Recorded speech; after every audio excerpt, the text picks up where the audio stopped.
दशमस्कन्धः अथ चतुष्षष्टितमोऽध्यायः 64th chapter. श्रीशुक उवाच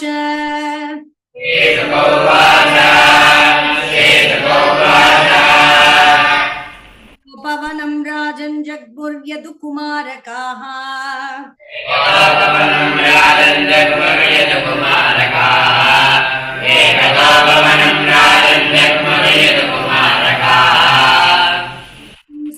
प्रद्युम्न चारुबानुगदादयः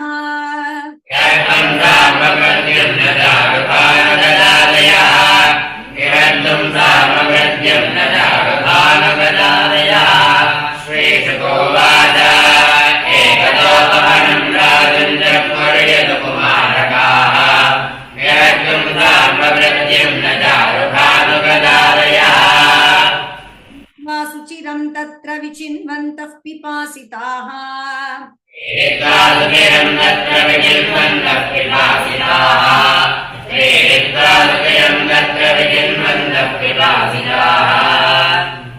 उदके कूपे ददृशुः सत्त्वमद्भुतम्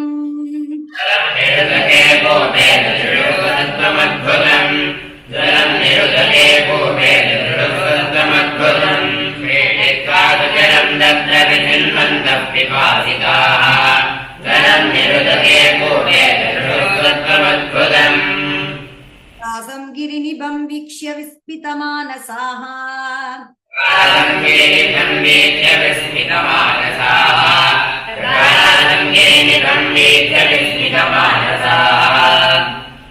उद्धरणे यत्तं चक्रुस्ते कृपयान्विताः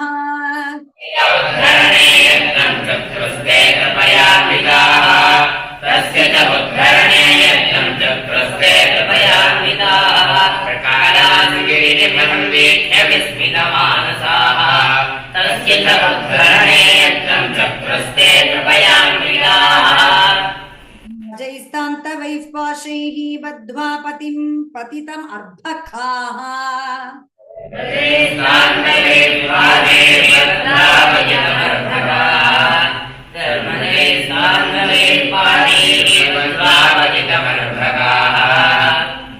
शक्नुवन् समुद्धर्तुं कृष्णाया चक्रुत्सुकाः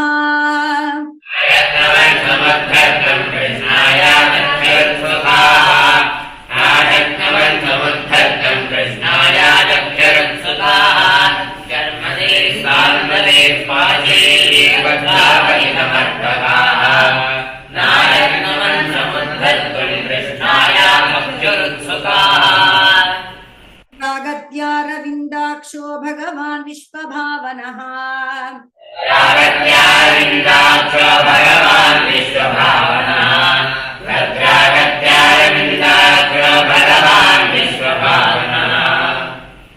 वीक्ष्या उज्जहारवानेन तं करेण सलीलया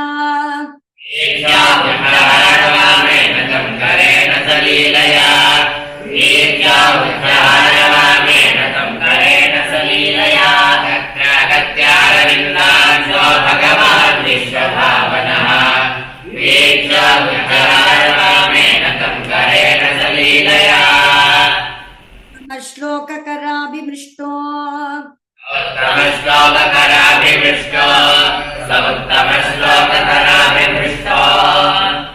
सद्य कृकलासरूपम्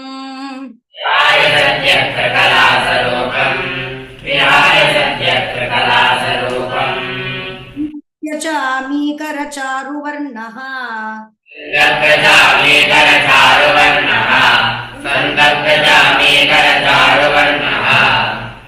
यद्भुतालङ्करणाम्बरस्रक्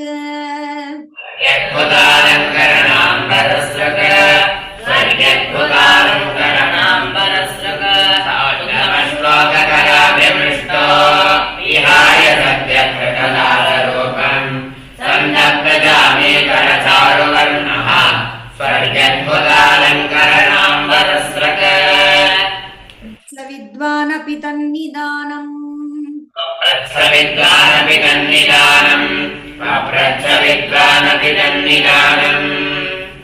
विज्ञापयितुं मुकुन्दः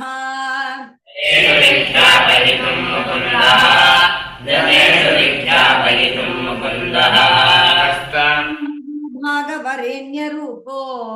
कस्त्वं महाभागवरेण्यरूपो कस्त्वं महाभागवरेण्यरूपो उत्तमं त्वां गणयामि नूनम् देवोत्तमं त्वां गणयामि नूनम् देवोत्तमं त्वां गणयामि नूनम् प्रच्छविद्वानपि तन्निदानम् जनेन विख्यापयितुं मुकुन्दः कस्त्वं महाभागवरेण्यरूपो देवोत्तमं त्वां गणयामि नूनम् इमां वा कथमेन कर्मणा दयामिमां वा कथमेन कर्मणा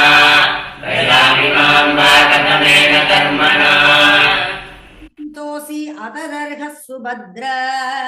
सम्प्रापितोऽसि अतदर्हः सुभद्रा सम्प्रापितोऽसि अतदर्हः सुभद्रा मानमाख्याहि विवित्सतां नो आत्मानमाख्याहि विवित्सतां नो आत्मानमाख्याहि विवित्सतां नो अन्यसेन क्षममत्र वक्तुम्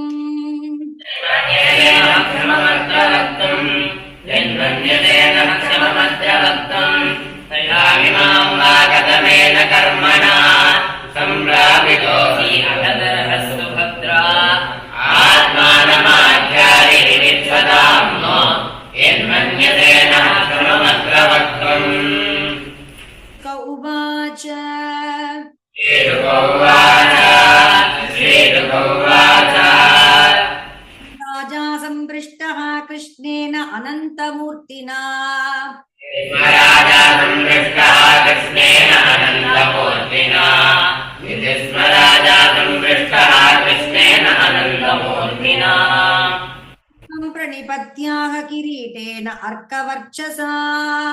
माधवं प्रणिपत्याह किरीटेन अर्कवर्चसा माधवं प्रणिपत्याह किरीटेन अर्कवर्चसा श्रीरुपौवाच इति स्म राजा सम्पृष्टः कृष्णेन अनन्तमूर्तिना माधवं प्रणिपत्याह किरीटेन अर्कवर्चसा मृग उवाच उवाच यो नाम नरेन्द्रः अहम् इक्ष्वाकुतनयः प्रभो नाम नरेन्द्रः अहमिच्छाकुतनयः प्रभो प्रभो नाम नरेन्द्रः अहमिच्छाकुतनयः प्रभो स्वाख्यायमानेषु यदि ते कर्णमस्पृशम् स्वाध्यायमानेषु यदि ते कर्णमस्पृशम् स्वाध्यायमानेषु यदि ते कर्णमस्पृशम् उवाच प्रभो नाम नरेन्द्रः अहमिच्छाकुतनयः प्रभो स्वाध्यायमानेषु यदि ते कर्णमस्पृशम् ये विदितं नाथ सर्वभूतात्मसाक्षिणः नाथ सर्वभूतात्मसाक्षिणः किं नु ते विदितं नाथ सर्वभूतात्मसाक्षिणः न अव्याहतदृशो वक्ष्येथापि तवाज्ञया कालेन अव्याहतदृशो वक्ष्येथापि तवाज्ञया कालेन अव्याहतदृशो वक्ष्येथापि तवाज्ञया किं नु ते विदितं नाथ सर्वभूतात्मसाक्षिणः कालेन अव्याहतदृशो वक्ष्येथापि तवाज्ञया यस्य कथा भूमेः यावत्यो दिवितारकाः यस्य कथा भूमेः यावत्यो दिवितारकाः यावत्यस्य कथा भूमेः यावत्यो दिवितारकाः यो वर्षधाराश्च तावतीरिददां स्मगाः यावत्यो वर्षधाराश्च तावतीरददां स्मगाः यावत्यो वर्षधाराश्च तावतीरददां स्मगाः यावत्यस्य कथा भूमेः यावत्यो दिवितारकाः यावत्यो वर्षधाराश्च तावतीरददां स्मगाः तरुणी शीलरूपगुणोपपन्ना कपिला हेम शृङ्गेः तरुणी शीलरूपगुणोपपन्ना कपिला हेम शृङ्गेः पयस्विनी तरुणी शीलरूपगुणोपपन्ना कपिला हेम शृङ्गेः सवत्सानुकूलमालाभरणा ददावहम्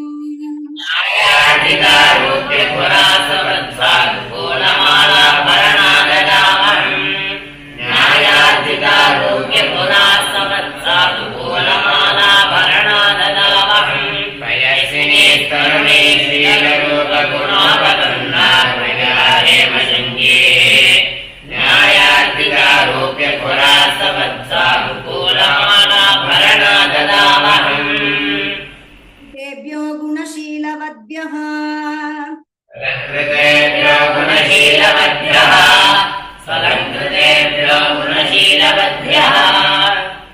कुटुम्बेभ्यर्तव्रतेभ्यः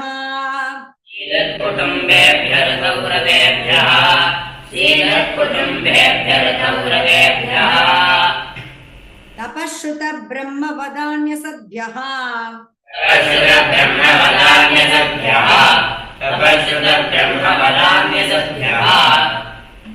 युवभ्यो द्विजपुङ्गवेभ्यः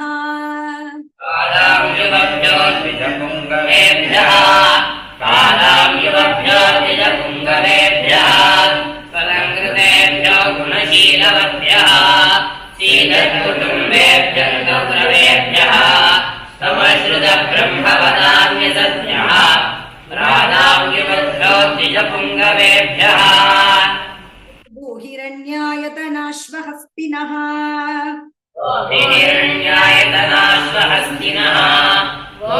हिरण्यायतनाश्वहस्तिनः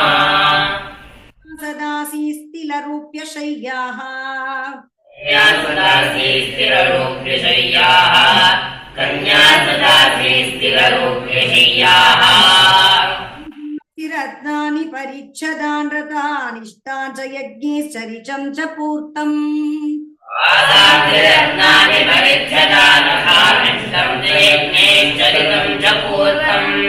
वासांसि रत्नानि परिच्छदान् रथानिष्टं च यज्ञैश्चरितं च पूर्तम् कोको हिरण्यायतनाश्वहस्तिनः कन्या सदासीस्तिलरूप्यशय्याः वासांसि रत्नानि परिच्छदान् रथानिष्टं च यज्ञैश्चरितं च पूर्तम् द्विजमुख्यस्य भ्रष्टा गौर्मम गोधने